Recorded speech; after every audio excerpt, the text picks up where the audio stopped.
So hey hi hello welcome back. আজকে চলে এসেছি ক্লাস 10-এর অঙ্কের ভিডিও নিয়ে। আজকে আমরা করব ক্লাস 10-এর কোষে দেখি 2 পৃষ্ঠা নাম্বার 46 সরল সুদের অঙ্কগুলো। তো আজকে প্রথমের ভিডিওতে আমরা করব কোষে দেখি 2-এর সরল সুদের যে চ্যাপ্টারটা রয়েছে সেখানে আমরা করব 1 থেকে 6 দাগ পর্যন্ত। তাহলে চলো আমরা প্রথমেই আজকে চলে যাব 1 দাগের অঙ্কতে। তাহলে আমরা শুরু করে ফেলবো প্রথমেই 1 দাগের অঙ্কটা থেকে, যেখানে দেখো বলে দিয়েছে 2 বন্ধু একসঙ্গে একটি ছোট ব্যবসা চালাবার জন্য বার্ষিক 12% সরল সুদের হারে একটি ব্যাংক থেকে 15,000 টাকা ধার নিলেন। 4 বছর পরে ওই টাকার জন্য তাদের কত টাকা সুদ দিতে হবে হিসাব করে লিখি। তাহলে দেখো 1 দাগের অঙ্কটাতে প্রথমেই বলে দিয়েছে তারা কত টাকা ধার নিয়েছে। দেখো প্রথমেই বলে দিয়েছে তারা ধার নিয়েছে যে টাকাটা, সেটা হলো আসল।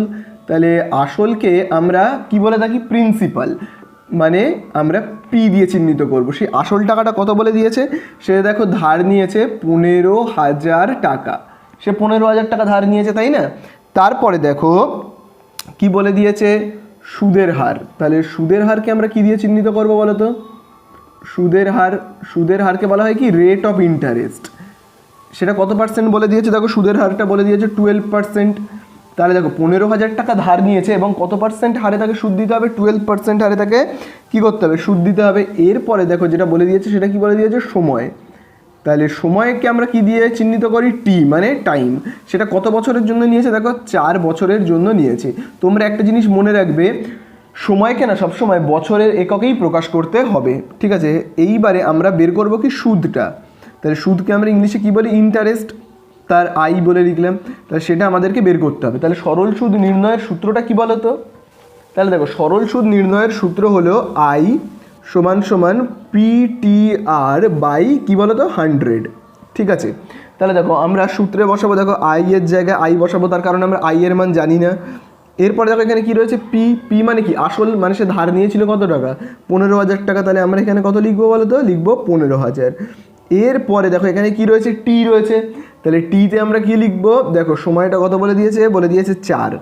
আর আরটা কত বলে দিয়েছে? মানে রেট অফ ইন্টারেস্টটা বলে দিয়েছে 12। আর নিচে কত রয়েছে? 100, তাই না? এবারে আমরা কি করব? ওপর আর নিচে না কাটাকুটি করব। তাহলে দেখো কি হবে কাটাকুটি করলে? দেখো নিচে 2 শূন্য, ওপরে যদি 2 শূন্য কেটে যায় তাহলে পড়ে কি থাকছে? দেখো পড়ে থাকছে ওপরে 150 গুণ 4 গুণ কত? 12, ঠিক আছে? তাহলে দেখো আই সমান সমান কত হবে যদি আমরা গুণ করি? 150 আর 4-এ কত হবে? দেখো 150 আর 4-কে যদি আমরা গুণ করি, 4 শূন্য 0 এবং 4-এর সঙ্গে 15-কে গুণ করলে কত হবে? 60, মানে কত হলো? 600। এবার 600-র সঙ্গে না আমরা এই 12-কে গুণ করব। যদি 12-কে গুণ করি তাহলে কত হবে? দেখো 2 শূন্য যেমন আছে বসে যাবে, এবং 12-র সঙ্গে আমরা 6-কে গুণ করলে কত পাবো? 7,272। তার মানে কি? 7,200 হলো, তাই না? তাহলে এখানে আমরা সুদের পরিমাণটা দেখো কত পেলাম? আইটা 7,200। অর্থাৎ কি? যদি কেউ 15,000 টাকা ধার নিয়ে থাকে এবং 12% হারে ইন্টারেস্ট দেয়, মানে সুদ দেয়, তাহলে 4 বছর ধরে টাকাটাকে নিজের কাছে রাখার জন্য তাকে কত টাকা ইন্টারেস্ট দিতে হবে? মানে সুদ দিতে হবে কত? 7,200 টাকা। তাহলে এটা না আমাদেরকে এবার উত্তর লিখতে হবে। তাহলে আমাদেরকে উত্তরটা কি লিখতে হবে? যে 4 বছর পরে আমরা লিখব কি? 4 বছর পরে ওই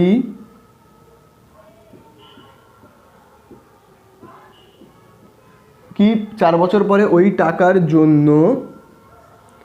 জন্য তাদের কত টাকা সুদ দিতে হচ্ছে? দেখো তাদের সুদ দিতে হচ্ছে 7,200 টাকা। 7,200 টাকা সুদ দিতে হবে, তাহলে এইটা আমাদের কি হয়ে গেল? উত্তর হয়ে গেল। বোঝা গেল? এই অঙ্কটা শেষ। তাহলে এবারে আমরা চলে আসবো কত দাগের অঙ্কতে? এবারে আমরা চলে আসবো 2 দাগের অঙ্কতে, যেখানে দেখো বলে দিয়েছে 2005 সালের 1 জানুয়ারি থেকে 26 মে পর্যন্ত বার্ষিক 6% সরল সুদের হারে 2,000 টাকার সুদ কত হবে তা নির্ণয় করি। তোমাদের কারোর বইয়ে হয়তো অঙ্কে 26 মেটা 27 মেও থাকতে পারে, কিন্তু আসলে সঠিকটা হলো 26 মে। তাহলে আগে আমাদের কি জানতে হবে? যে আসল টাকার পরিমাণটা কত। তাহলে চলো আগে আমরা একটু জেনে নিই যে আসলটা কত, মানে পিটা। তাহলে দেখো আসল টাকার পরিমাণটা দেখো বলেই দেওয়া আছে যে আসল টাকার পরিমাণ হলো 2,000 টাকা। তাহলে এটা হলো কিন্তু আসল, বোঝা গেল। এরপরে আর কি কি দেখো তথ্য উল্লেখ করে দিয়েছে, ভাবো সুদের হার।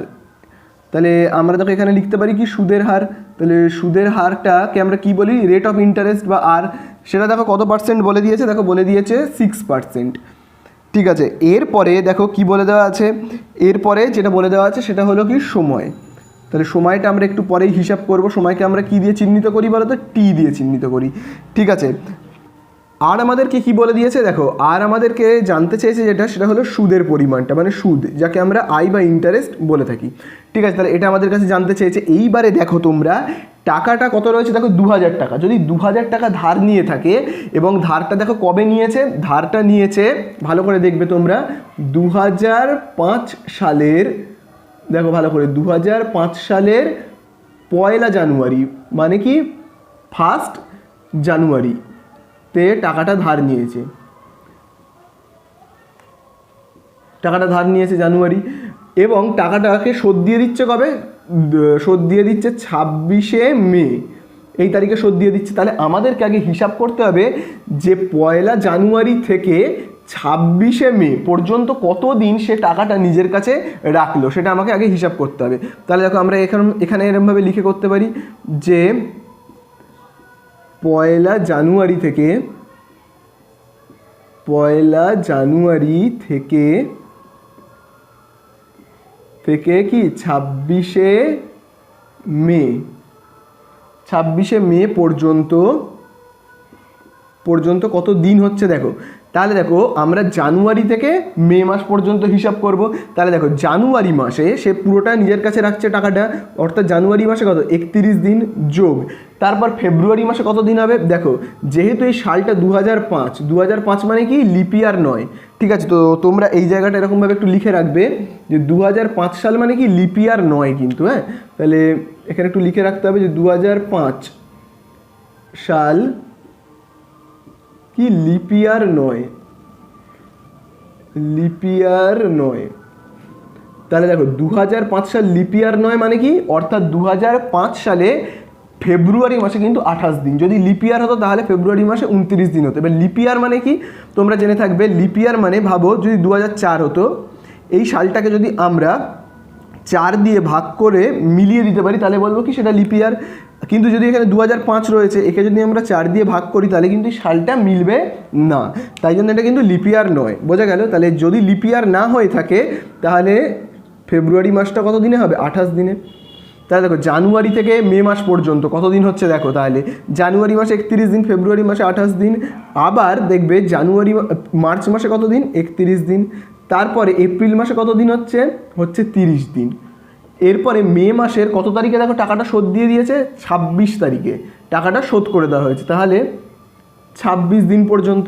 তাহলে 1 জানুয়ারি থেকে 26শে মে পর্যন্ত কত দিন হচ্ছে, তাহলে 1 জানুয়ারি মানে 31 দিন, ফেব্রুয়ারি মাসটা পুরো রাখছে 28 দিন, মার্চ পুরো, এপ্রিল পুরো, মে মাসের 26 তারিখে শোধ দিয়ে দিচ্ছে, মানে 26 তারিখ পর্যন্ত টাকাটা নিজের কাছে রাখছে।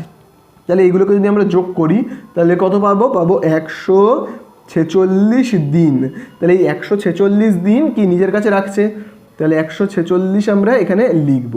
যেহেতু এটা দিন রয়েছে, না, তাহলে একে আমরা কি করব বলো তো, বছরে আনবো।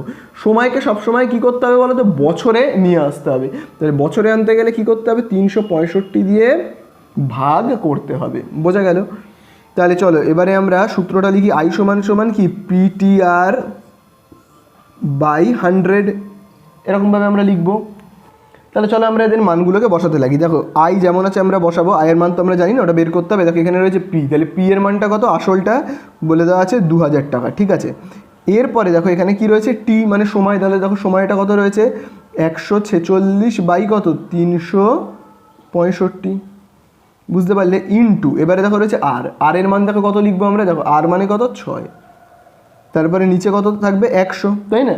তাহলে চলো এবার আমরা যদি একটু কাটাকুটি করি তাহলে দেখো কত হবে, যদি কাটাকুটি করি দেখো ওপরে 2 শূন্য নিচে 2 শূন্য কী হবে, কেটে যাবে। তাহলে পড়ে কি থাকছে 20 ইন্টু ওপরে কত রয়েছে 146, নিচে কত 365 ইন্টু কত 6, তাই না। এবারে দেখো আমরা যদি 73 দিয়ে কাটাকুটি করি তাহলে দেখো 73কে যদি আমরা এখানে লিখি তাহলে 73 দুগুণে কত হয়, দেখো তিন দুগুণে কত 6, 2 সাথে 14, তাহলে দেখো 146 হচ্ছে। আর দেখো আমরা যদি 73 5-এ দেখি কত হয়, অর্থাৎ 3 5 15, 5 হাতে কত আছে 1, 5 সাথে 35 আর 1 36, তাহলে দেখো 73 দুগুণে কত হচ্ছে, 73 দুগুণে 146, 73 5-এ কত হবে, 73 5-এ হবে 365। আবার দেখো 5 1-কে 5, 5 দিয়ে 20-কে ভাগ করলে কত হবে 4 হবে, তাই না? তাহলে দেখো আমি যদি এখানে লিখি তাহলে আই সমান সমান কত হচ্ছে দেখো তো, দেখো 4 গুণ কত হবে, 4 দুগুণে 8, আর 8 6 48, তাহলে আমরা কত পাচ্ছি সুদটা 48 টাকা। তার মানে কি হলো, 2000 টাকাকে যদি 146 দিন মানে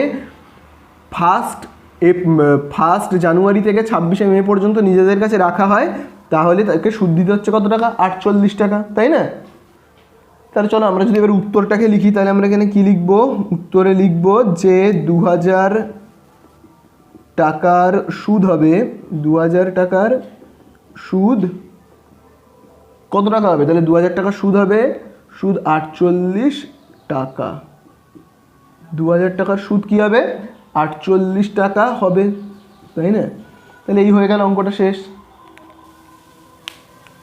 তাহলে এবারে আমরা চলে আসবো 3-এর দাগের অঙ্কটা, যেখানে দেখো বলে দিয়েছে বার্ষিক 8.1/3% সরল সুদে 960 টাকার 1 বছর 3 মাসের সবৃদ্ধিমূল কত। তাহলে দেখো আমরা তো প্রথমেই 3-এর দাগের অঙ্কটা আরম্ভ করছি। এবারে 3-এর দাগের অঙ্কে প্রথমেই আমরা কি ধরে নেব বলো তো, আসল। তাহলে দেখবো আসল টাকাটা কত। দেখো অঙ্কের মধ্যে কিন্তু আসল টাকা প্রথমেই দেখো কত বলে দিয়েছে, তাহলে দেখো আসল টাকাটা কত বলে দেওয়া রয়েছে, বলে দেওয়া রয়েছে 960 টাকা, তাই না? 960 টাকা। এরপরে দেখো লিখছি আমি সময়, তাহলে সময়কে আমরা কি লেটার দিয়ে চিহ্নিত করব, টি দিয়ে। তাহলে দেখো সময়টা ভালো করে এবারে দেখবে, সময়টা কি বলে দিয়েছে, দেখো সময়টা বলে দিয়েছে 1 বছর, ভালো করে দেখবে 1 বছর বলে দিয়েছে 3 মাস। কিন্তু আমাদেরকে না সবসময় সময়কে বছরেই রাখতে হবে, মাসে কিন্তু রাখা যাবে না। তাহলে দেখো আমরা কি করব, দেখো তো, তাহলে 1 বছর মানে কত মাস, 1 বছর মানে দেখো বছর থেকে যদি আমরা মাসে আসতে চাই কি করতে পারি, 12 দিয়ে গুণ করতে পারি, যোগ দেখো কত মাস রয়েছে, 3 মাস রয়েছে। তাহলে এখানে কত হচ্ছে, দেখো এখানে হচ্ছে 12 গুণ 1 অর্থাৎ 12 1-কে 12 যোগ 3 অর্থাৎ কত হচ্ছে 15 মাস। কিন্তু আমি তোমাদেরকে এক্ষুনি কি বললাম, সময়কে সবসময় কিসে রাখতে হবে, অবশ্যই সময়কে সবসময় রাখতে হবে বছরে। তাহলে বছরে নিয়ে যেতে গেলে কি করতে হবে, 12 দিয়ে আমাদের ভাগ করতে হবে। তাহলে যদি আমরা 12 দিয়ে ভাগ করি, কাটাকুটি করি আমরা 3 দিয়ে, 3 5 15 এবং কত হবে 3 4 12। তাহলে এখানে দেখো কত হচ্ছে 5/4, পাশে আমরা কি লিখবো, যেহেতু 12 দিয়ে ভাগ করলাম বছরে নিয়ে এলাম, পাশে আমরা কি লিখবো, বছরকে লিখবো, তাই না? এরপরে দেখো যেটা বলে দিয়েছে সেটা কি, সুদের হার। তাহলে দেখি আমাদের সুদের হারটা কি বলে দিয়েছে। তাহলে দেখো তো সুদের হার কি বলা আছে, বলে দিয়েছে সুদের হারটা 8.1/3%। তাহলে এটা দেখো একটা কি মিশ্র ভগ্নাংশ, তাহলে কি করতে হবে, অপ্রকৃত। তাহলে 3 যেমন আছে 3-এর সঙ্গে আমরা 8-কে গুণ করব 24 আর 1-কে যোগ করব 25। তাহলে এই পার্সেন্টেজটা বলে দিয়েছে। আর আমাদেরকে কি বের করতে হবে, সুদটা বের করতে হবে। তাহলে সুদ মানে কি, আমাদের আয়টা বের করতে হবে, ঠিক আছে? তাহলে আমরা সূত্রটা সবাই জানি, কি সূত্রটা, আই সমান সমান কি, PTR/100, এই সূত্রতে আমাদের অঙ্কটা করতে হবে। তাহলে দেখো আই এর জায়গায় আমরা ফাঁকা রাখবো, তার কারণ আমরা আই এর মান জানি না। পি এর জায়গায় আমরা কি লিখবো, দেখো পি এর মান রয়েছে 960, ঠিক আছে, গুণ চিহ্ন দেবো। তারপরে দেখো রয়েছে টি মানে সময়। তাহলে দেখো সময়টা আমরা এক্ষুনি কত বছর বের করলাম, 5/4। তাহলে আমরা এখানে কি লিখতে পারি, 5/4 বছর, তাই না? এরপরে দেখো রয়েছে আর, তাহলে আর মানে কি সুদের হার। তাহলে সুদের হারটা দেখো কত বলে দেওয়া রয়েছে, বলে দেওয়া রয়েছে 25/3, তাই না? আর নিচে আমরা কত লিখবো, 100-কে লিখবো, ঠিক আছে? তাহলে চলো আমরা যদি একটু কাটাকুটি করি, তাহলে দেখো নিচে একটা শূন্য ওপরে একটা শূন্য কি হবে, কেটে যাবে, তাই তো? তাহলে দেখো 10-এর নিচে কিছু নেই মানে কি 1 রয়েছে আমরা ধরে নিতে পারি। তাহলে দেখো আমরা এই সাইডে করছি অঙ্কটা, বা বলে আমরা লিখবো আই লিখবো। তাহলে দেখো প্রথমে উপরে এখানে কত রয়েছে, রয়েছে 96 গুণ, তাহলে আমরা গুণ চিহ্ন দেবো। তারপরে দেখো কি রয়েছে 5/4, তাহলে আমরা এখানে এরকমভাবে লিখছি 5/4। তারপরে দেখো কি রয়েছে, এখানে রয়েছে 25/3 রয়েছে, এবং নিচে কি রয়েছে, তাহলে 10/1, তাকে আমরা যদি উল্টে লিখি তাহলে আমরা কি লিখতে পারি, 1/10, বুঝতে পারলে? চলো এইবারে আমরা কাটাকুটিটা করি এবং সুবিধাও হবে এবার কাটাকুটিটা করতে। তাহলে দেখো 5 একে 5 কত হবে, 5 দুগুণে 10, ঠিক আছে। আবার দেখো 2 একে 2, 96কে ভাগ করলে আমরা কত পাবো, পাবো 48, বোঝা গেল। আবার দেখো আমরা যদি এরকমভাবে কাটি 4 একে 4, 4 12 48, ঠিক আছে। আবার দেখো 3 একে 3, 12কে ভাগ করলে আমরা কত পাবো, পাবো 4, তাই না। তাহলে এখানে কি পড়ে থাকছে, দেখো 4 পড়ে থাকছে, আর এখানে কি পড়ে থাকছে 25, তাহলে 4 25-এ কত হবে, গুণ করলে 100। তাহলে আমরা সুদটা কত পেলাম, দেখো এই যে সুদটা আমরা পেলাম 100। কিন্তু আমাদের কাছে জানতে চেয়েছে কিন্তু 1 বছর 3 মাসের সববৃদ্ধি মূল। কি জানতে চেয়েছে, ভালো করে শব্দটা সম্পর্কে তোমরা একটু জানবে। সববৃদ্ধি মূল, সববৃদ্ধি মূল মানে কি, সববৃদ্ধি মূল মানে হলো সুদ প্লাস আসল মিলিয়ে আমরা যে টাকাটা পাই তাকে আমরা কি বলবো, সববৃদ্ধি মূল, বোঝা গেল।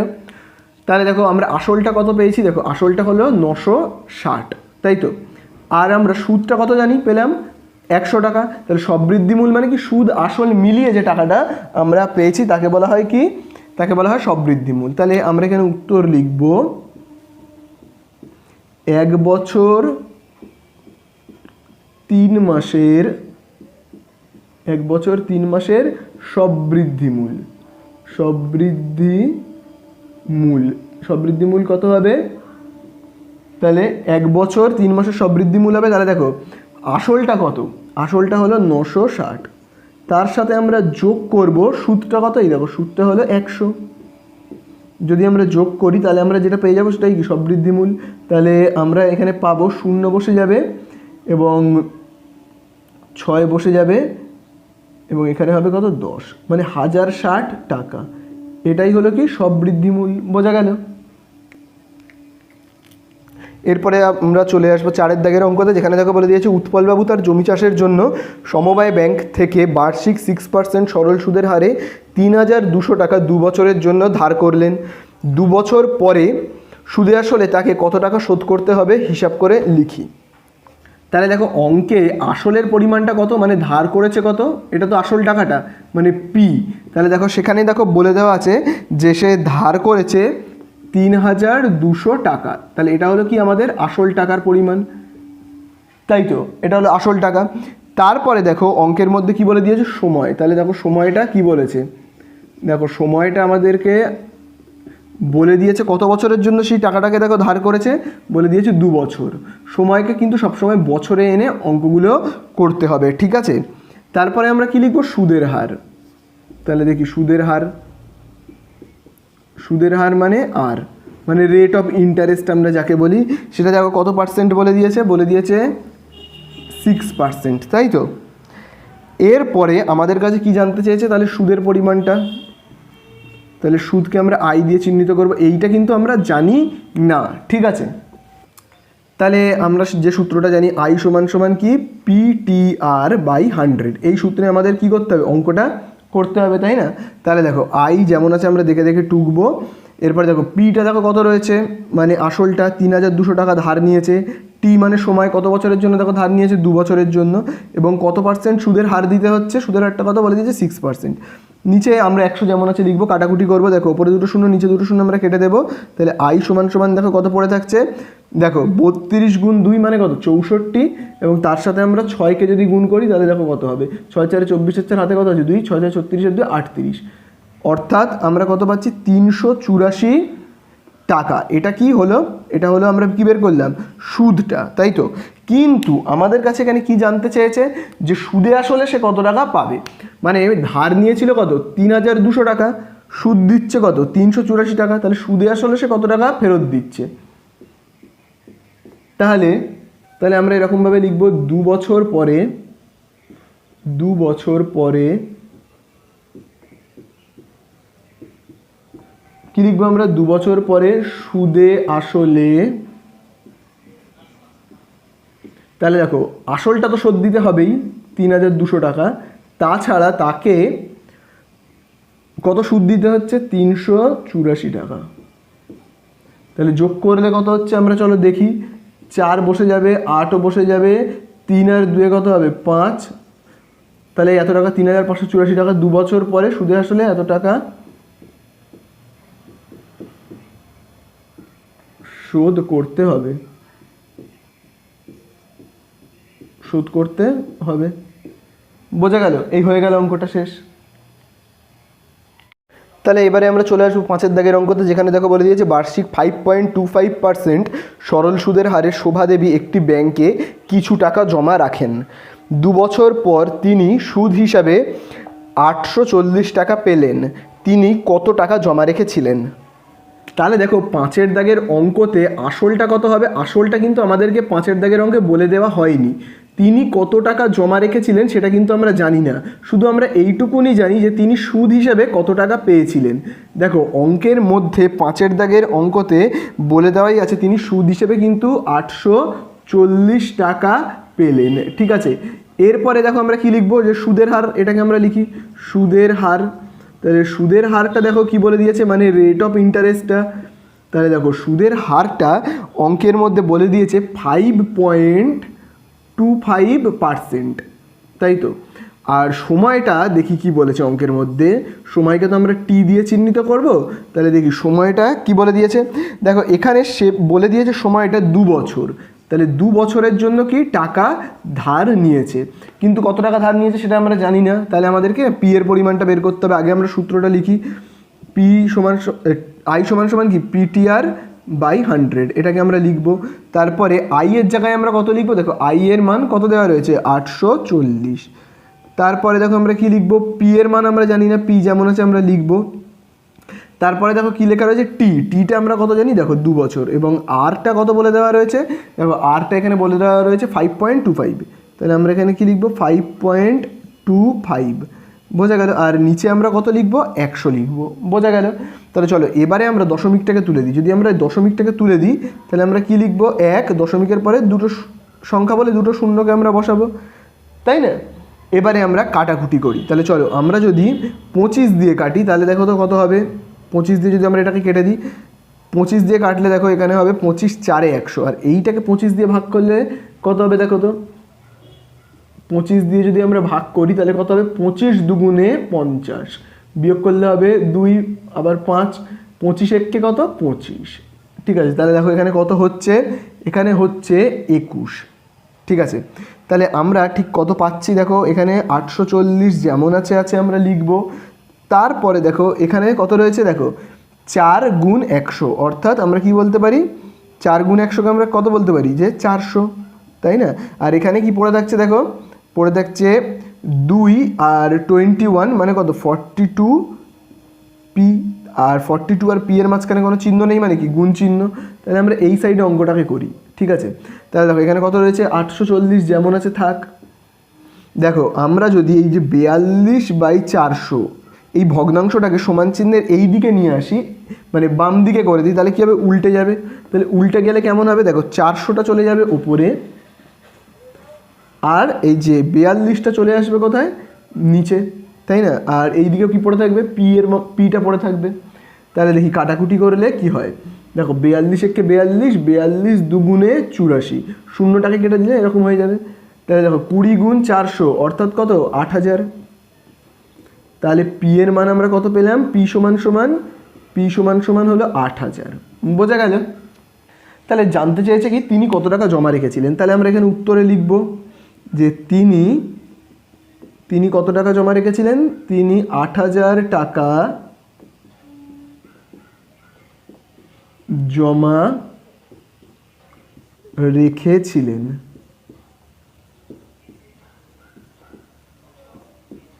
এই হয়ে গেল অঙ্কটা শেষ। তাহলে 6 দাগের অঙ্কে দেখো কি বলে দিয়েছে, গৌতম একটি মুরগি খামার খোলার জন্য একটি সমবায় ব্যাংক থেকে বার্ষিক 12% সরল সুদের হারে কিছু টাকা ধার নিলেন। প্রত্যেক মাসে তাকে 378 টাকা সুদ দিতে হয়। তিনি কত টাকা ধার নিয়েছিলেন হিসাব করি। তাহলে দেখো প্রথমেই আমরা এখানে ধরে নেব আসলটা। তাহলে আসলটা কত আমরা জানি না, তার কারণ কি, সে কত টাকা ধার নিয়েছে আমরা জানি না। তাহলে আমাদেরকে কি পিটা বের করতে হবে। ঠিক আছে, এরপরে দেখো আমরা কি লিখবো, সময়। তাহলে সময়কে আমরা কি দিয়ে চিহ্নিত করি বলো তো, টি দিয়ে। তাহলে দেখো অঙ্কের মধ্যে তোমরা একটা জায়গায় দাগ দেবে ভালো করে। দেখো অঙ্কের মধ্যে কি বলে দিয়েছে, যে প্রত্যেক মাসে তাকে 378 টাকা সুদ দিতে হয়। তাহলে এখানে কিন্তু প্রত্যেক মাসে অর্থাৎ এক মাসের কথা উল্লেখ করেছে, সময় হিসেবে এক মাসের কথা উল্লেখ করেছে। তাহলে আমি কি বললাম, সময়কে কিন্তু মাসে রাখা যাবে না, সবসময় কি করতে হবে, বছরে পরিবর্তন করতে হবে, অর্থাৎ কি করতে হবে, 12 দিয়ে ভাগ করতে হবে। তাহলে কি হয়ে যাবে, এক মাস ছিল 12 দিয়ে ভাগ করলে কি হয়ে যাবে, সঙ্গে সঙ্গে সেটা বছরে পরিণত হয়ে যাবে, বুঝতে পারলে। তাহলে এবারে আমরা কি লিখব, এবারে আমরা লিখব সুদটা। তাহলে দেখো অঙ্কের মধ্যে সুদটা বলেই দিয়েছে, প্রত্যেক মাসে কত টাকা পাচ্ছে, 378 টাকা। তাহলে এটা কিন্তু বলে দিয়েছে সুদটা। আর সুদের হারটা দেখি কত বলে দিয়েছে, সুদের হার, সুদের হারকে আমরা কি বলবো, রেট অফ ইন্টারেস্ট বা আর। তো সুদের হারটা দেখবে অঙ্কের মধ্যে বলেই দেওয়া রয়েছে কি 12%। তাহলে আমাদেরকে বের করতে হবে কি, পি এর পরিমাণ। তাহলে দেখো আই সমান সমান কি বলতে পারি আমরা, পিটিআর বাই 100। তাহলে দেখো আই এর জায়গায় আমরা কত লিখবো, দেখো আইটা বলেই দিয়েছে 378। তারপরে দেখো পিটা দেখো কি বলে দিয়েছে, পি এর মান আমরা জানিই না। তারপর টিতে দেখো কি বলে দেওয়া রয়েছে, সময় দেখো 1/12 ইন্টু, এবারে দেখো রয়েছে আর, আর এর মানও দেখো এখানে কত রয়েছে 12, তাই না। নিচে 100 যেমন আছে আমরা দেখে দেখে টুকবো। তাহলে দেখো নিচের এই 12 ওপরের এই 12কে কী করবো আমরা, কেটে দেবো। তাহলে 378-এর দিকে যেমন আছে নিচে 100, আর এখানে কি পড়ে থাকবে, কেবলমাত্র পি পড়ে থাকবে, তাই না। তাহলে এই দিকে যদি আমরা অঙ্কটাকে করি তাহলে দেখো কি হবে, দেখো এখানে এই যে হরে 100টা রয়েছে, এটা কি ভাগ রয়েছে। তাহলে এই ভাগটা যখনই আমরা সমান চিহ্নের এদিকে পাঠাবো কি হয়ে যাবে, গুণ হয়ে যাবে। তাহলে হয়ে যাবে 378, তার সাথে আমরা গুণ করব কি 100কে, তাই না। তাহলে পিটা কত পাবো আমরা, পি সমান সমান পাবো, এখানে দুটো শূন্য বসে যাবে, 37,800 টাকা পাবো, তাই না। তাহলে আমরা এখানে উত্তর লিখতে পারি যে তিনি কত টাকা ধার নিয়েছিলেন, আসল টাকাটা আমরা পেয়ে গেলাম তো 37,800। তাহলে আমরা এরকম লিখতে পারি, তিনি 37,800 টাকা ধার নিয়েছিলেন।